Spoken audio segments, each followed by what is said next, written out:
সুপ্রিয় শিক্ষার্থী বন্ধুরা, তোমরা সবাই কেমন আছো? আশা করি তোমরা সবাই ভালো আছো। এভরিথিং নবম শ্রেণীর স্বাস্থ্য সুরক্ষা বিষয়ের 65টি পৃষ্ঠা থেকে আলোচনা করবো। যারা চ্যানেলটি সাবস্ক্রাইব করেন, চ্যানেলটি সাবস্ক্রাইব করে রাখো, তোমাদের অনেক উপকার আসবে। তুমি এটা অবশ্যই মনোযোগ সহকারে পড়লে বুঝতে পারবে।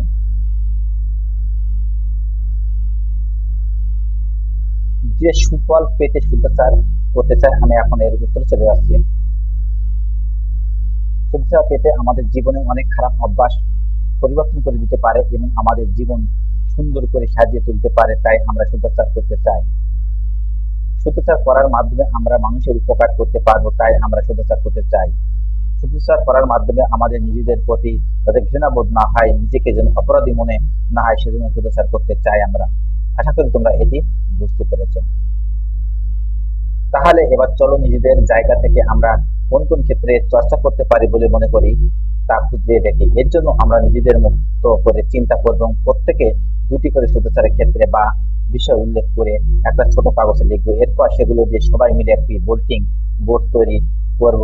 আমাদের হয়তো অনেক ক্ষেত্রে শুদ্ধাচার করার সুযোগ হয়েছে যা আমরা খেয়াল করিনি, সেসব ক্ষেত্রে সম্পর্কে জানতে পারবো। এর মধ্যে থেকে নিজেদের সুবিধা মতো ক্ষেত্র বেছে নেব, যেখানে আমরা নিজেদের পরিবর্তন আনতে চাই, শুদ্ধাচার চর্চা করতে চাই। দেখো, আমি এখন এর উত্তর চলে আসছে।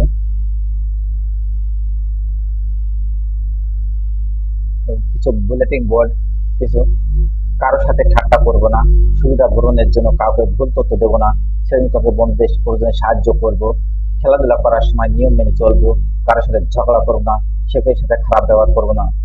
আশা করি তোমরা ধারণা পেয়েছো। তাহলে আজ এই পর্যন্ত। Thank you everyone.